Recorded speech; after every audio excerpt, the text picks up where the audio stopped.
Welcome to Influential Entrepreneurs, bringing you interviews with elite business leaders and experts, sharing tips and strategies for elevating your business to the next level. Here's your host, Mike Saunders.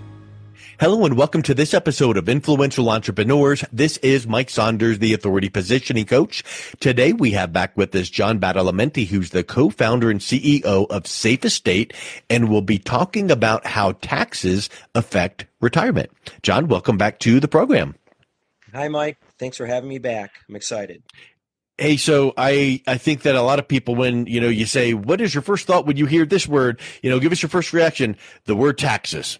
At any time of year, I don't care what time of year it is, the word taxes just makes someone think about a pit in their stomach because, you really do have this outflow of money, and the old cliche of the kid that gets the first job and goes, hey, what's all this money leaving my account? Well, let me explain how this unwanted uncle out there gets their fair share. So where do you begin when you're talking with your clients or your classes in talking with people about how taxes affect their retirement?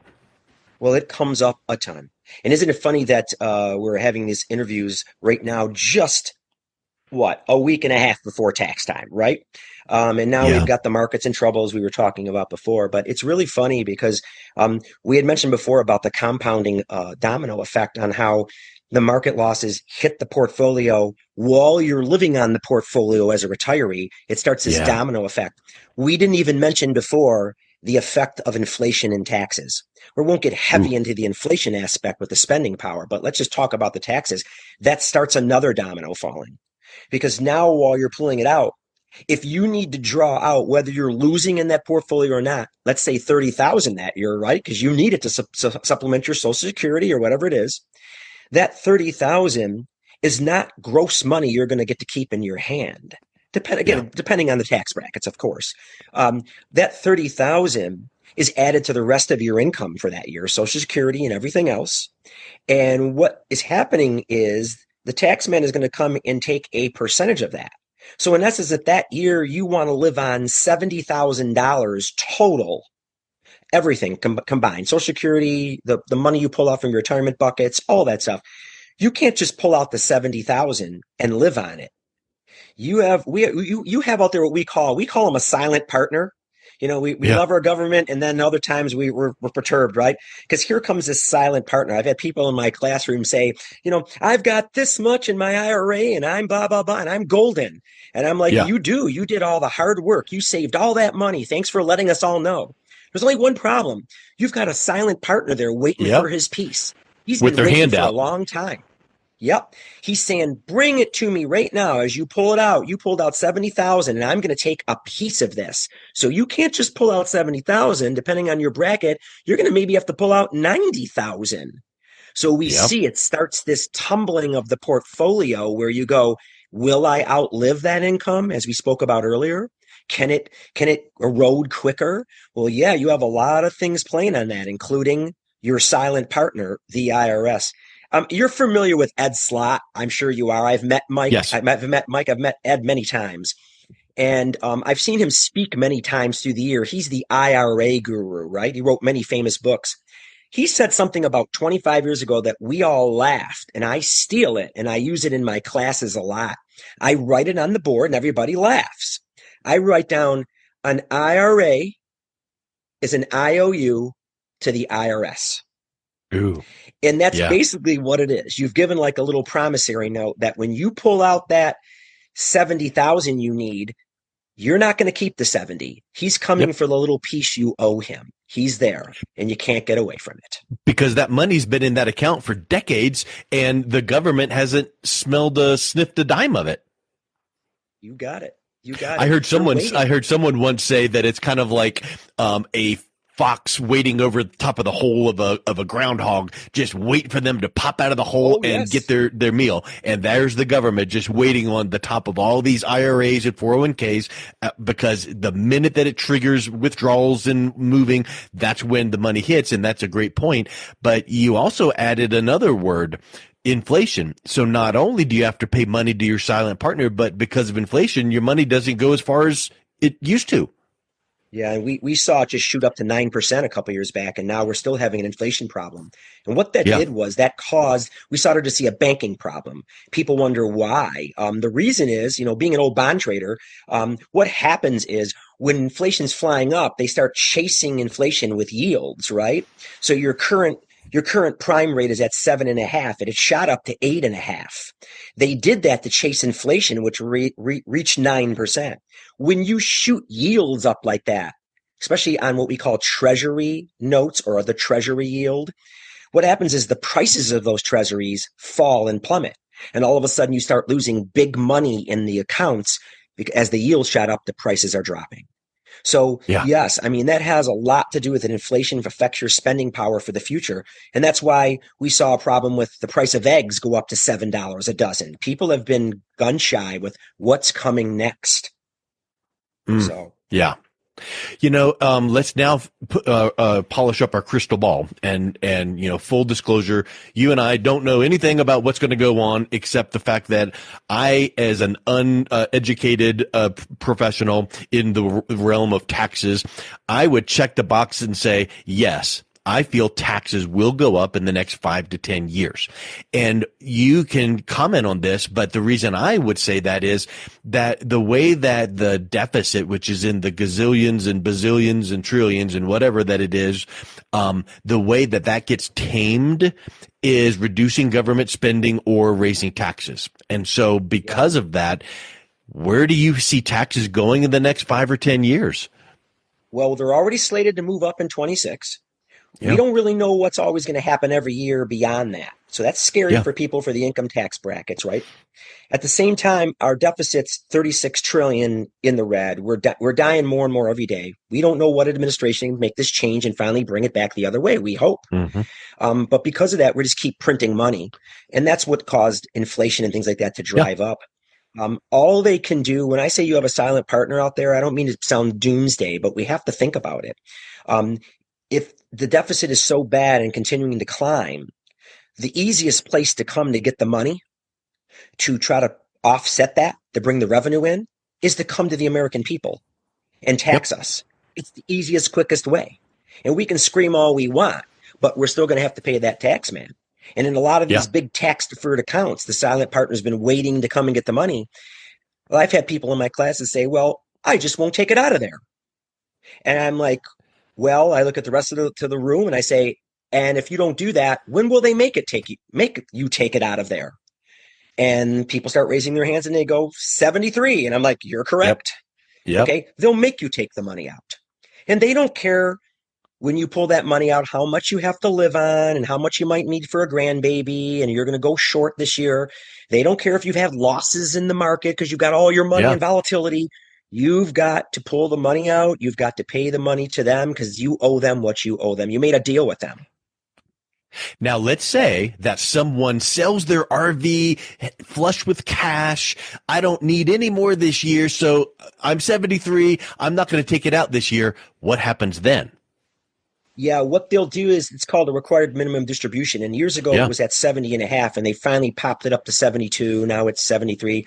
They require you to take your money from an IRA or all your IRAs and sometimes your 401ks. There's like a little wall there. Yeah. We sit down with a lot of people to try to figure that out. But yes, they'll make you take it out at that age. And unless you have it in tax-free buckets, we call it, which we teach a lot in our classes on the Roth IRA, which is one way to Yeah. kind of hide it from the IRS in the future. You probably have heard of that book, The Power of Zero, written Yeah. by McKnight. What a great book. I don't tout a lot of books, but I tell everybody, read that book. It's just basically math. What it's telling you is that if taxes go up 2 times, 3 times, 4 times what they are now, it won't matter if your money's in a tax-free bucket because you won't owe the taxes then. You Yeah. paid it ahead of time for pennies on the dollar. Now, it's hard to get all your money there at one time into that Roth IRA unless you would Hmm. convert it. Converting it all at once means that next year you're going to owe the IRS a huge check. And believe it or not, I had a lady attend one of my classes in Ohio, And she said, John, the moral of the story is I want all this money to be tax free. And we said, well, how much do you have? And she says, I have $1 million, John. She says, I want to put it all in the tax free world now and get it set up for my tax free growth in the future. So I never have to pay IRS then. I can pay them now for pennies on the dollar. And we said, well, basically you're going to owe about 300 grand. She says, I got it. My money's sitting in an account.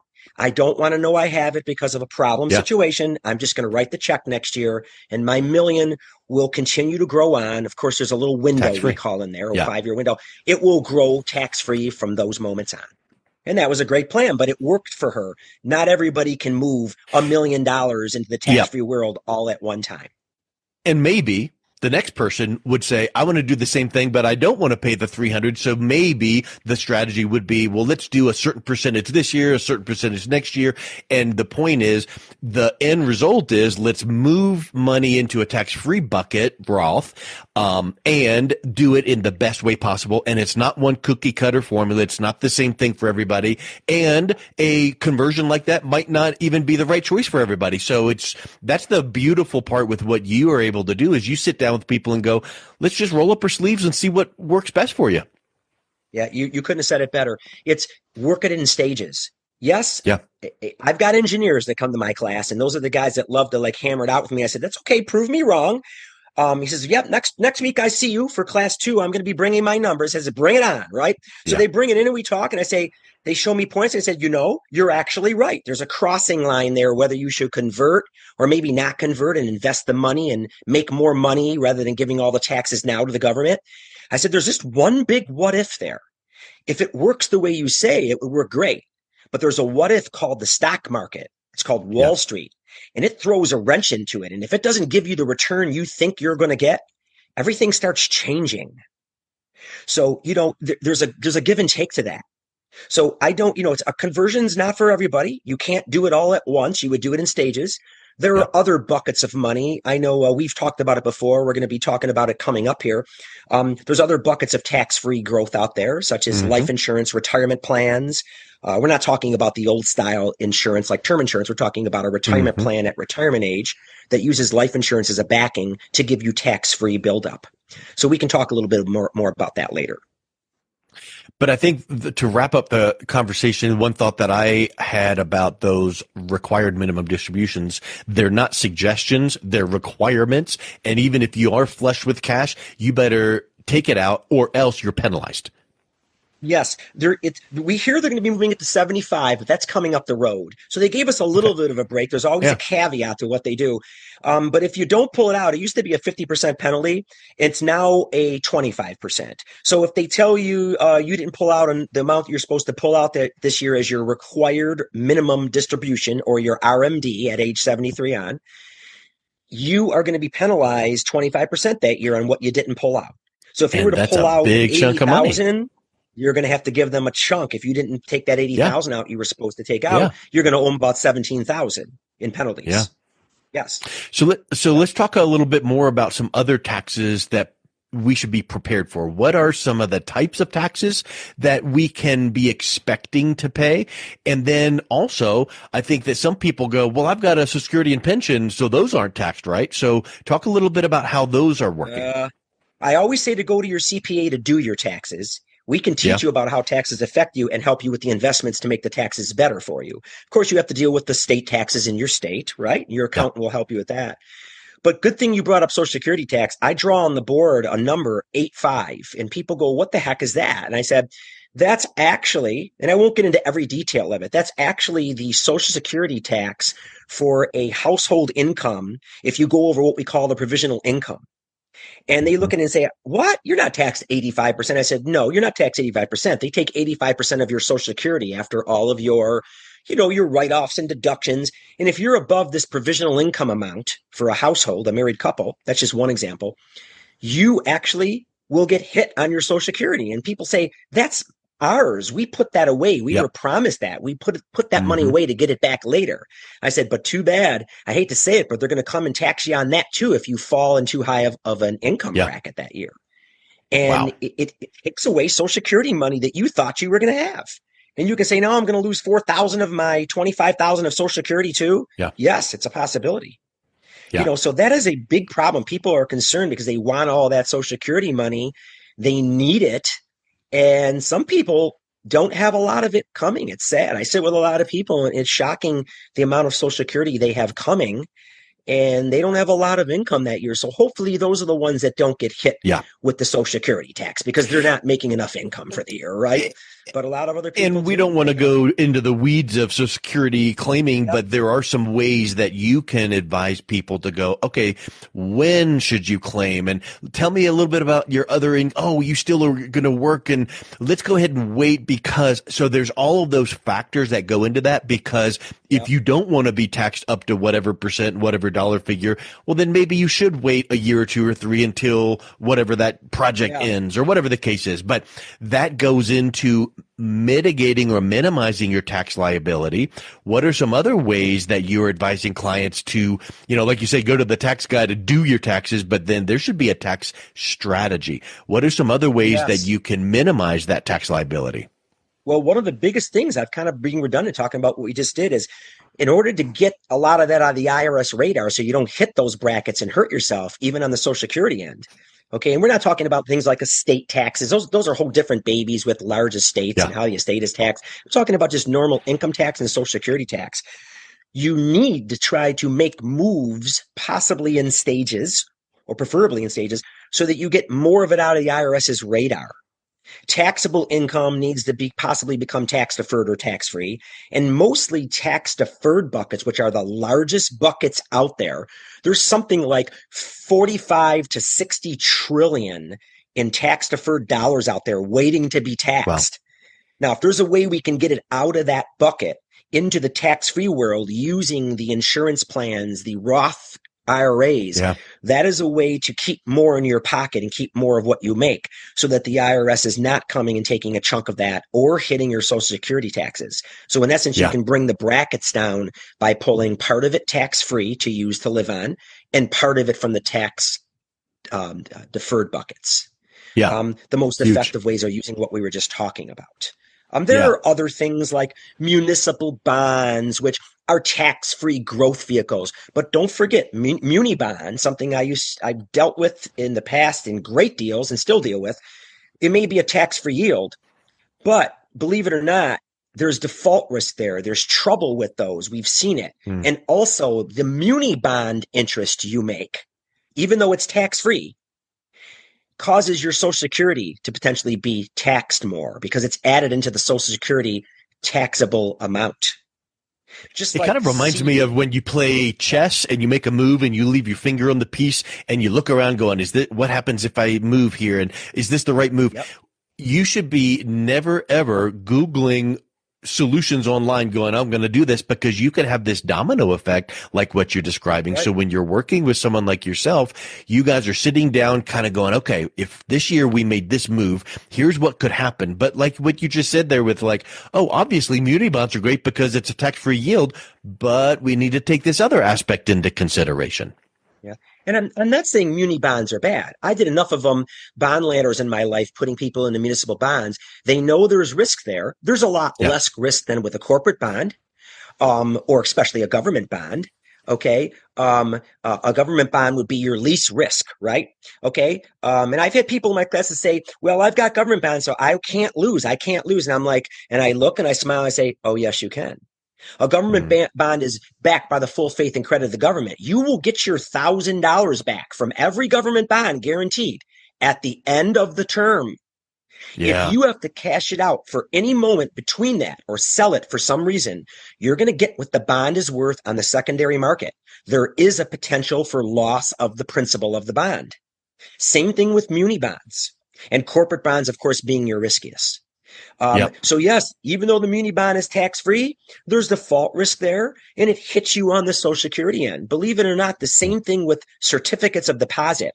Tons of people have been going to CDs these last years, and I don't blame them because they're using safety vehicles. We call them green, things like CDs, because the yields shot up from 0. People were making nothing, 0.01. They shot up to 5, 5.5. Wow. They're still at 4. You can make we'll call it some kind of a crappy, fixed capped rate of 4%. You can't hedge inflation, but at least you're safe and you're Yep. making your 4%. But that is also added into the taxation on Social Security. So it affects you on the other end. Mm. So that causes a little bit of an alarming point too. Not that it's bad. You should have some Yep. CDs, of course, short But it term, should of be course. taken into consideration. Absolutely. Absolutely. So let's shift into kind of like landing the plane in the sense of, okay, let's consider some of these points, mitigating taxes. What about the end of the end of the end, where it's like, okay, now you've got plenty of money to live on until you're 140, so you're good to go. Don't worry about having enough money. But now let's talk about legacy planning and passing money on to your family. How do you advise your clients to properly pass their money on with estate planning to be as little tax burden as possible to the family? Well, again, being redundant again, that's a great question. That's, of course, is legacy planning, as you stated. Yeah.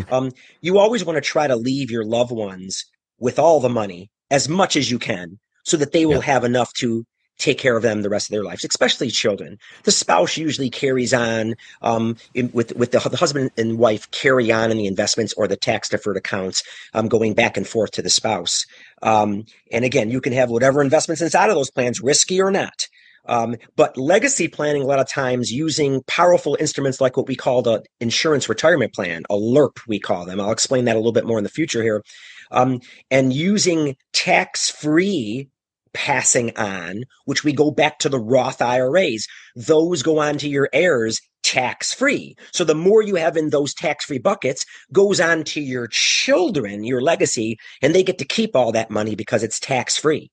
If Yeah. you have a life insurance plan, that will have a death benefit, which is much higher, which is tax free, which Mm. will replace a lot of the taxes that children may have to pay. It's Yeah. sad. I hear people say, this is ridiculous. We're getting double and triple taxed. We're paying taxes. And then we go ahead and lay money into our kids' hands because some of that stuff was tax deferred or whatever it is. They're going to have to pay all the taxes. Yes, they can stretch it out and pay taxes over a Yeah. period of time, usually 10 years, but they're going to have to pay the piper. So Yeah. people The like to government have an has to get their insurance. money. Yep, they're coming. They're the silent partner coming now to the kids to get the money from what you did. They're coming to get it from the kids. So a lot of times insurance can replace that to the children. And it's also a tax-free vehicle while you're living. And as we'll Yeah. speak about coming up here about an insurance plan as part of the green money, we call it, people have this bad taste in their mouth sometimes about, oh, we were told life insurance, don't bother with that. Sure, it's not for everybody. It's for some people. But if you want to replace the taxes to those children and for your legacy, that's one great way to do it. But boy, does it take care of a lot of other stones out there. It gives you tax-free growth and usage of the money for a living benefit. And it gives you a very powerful benefit that people are using it for called long-term care and nursing care, which has become a huge topic in my classes. Yeah. Well, this has been so amazing on how taxes affect retirement and how you can plug up as much of that hole as possible in the bucket. We can never plug it all the way up. Got to pay the taxes. But if we can minimize it as much as possible, that really helps preserve that cash for retirement. So, John, as we said before, thank you so much for your insights. If someone is interested in reaching out and connecting with you to learn more, what's the best way they can do that? Okay, so I always tell you, and a final note I say, so watch out for the IRS. They're on the radar, right? So Yeah. you can make some moves to absolutely position it so they don't see it. Yes, we love our country, we want to pay our taxes, but we don't have to give it all of them, right? So to get a Mm-hmm. hold of us, we always tell everybody, come and see one of our classes. We speak at a lot of the colleges. I speak a lot in Michigan and Ohio, but I make my way outside of the state speaking too. Come and attend one of our classes. We have a lot of fun. You can come and get a lot of information from us and find out all you want about the IRS and taxes and risk and all that. Our classes can be posted a lot of times. They will be posted through our websites and our social media, but contact us directly. Come to our website, which is www.safeestate, SAFEESTATE.net, safeestate.net. You can call us direct. Our phone numbers are on the website, or you can call me direct. I will answer or get back to you. And here's my number. I will give it out, even though it's on the website, 248-495-3852. That's direct to my cell, and I will answer and help all I can. Well, John, thank you so much for coming back on. It's been refreshing and wonderful chatting with you again. Mike, you're awesome. Thanks for having me on. I appreciate the time. You've been listening to Influential Entrepreneurs with Mike Saunders. To learn more about the resources mentioned on today's show or listen to past episodes, visit www.influentialentrepreneursradio.com.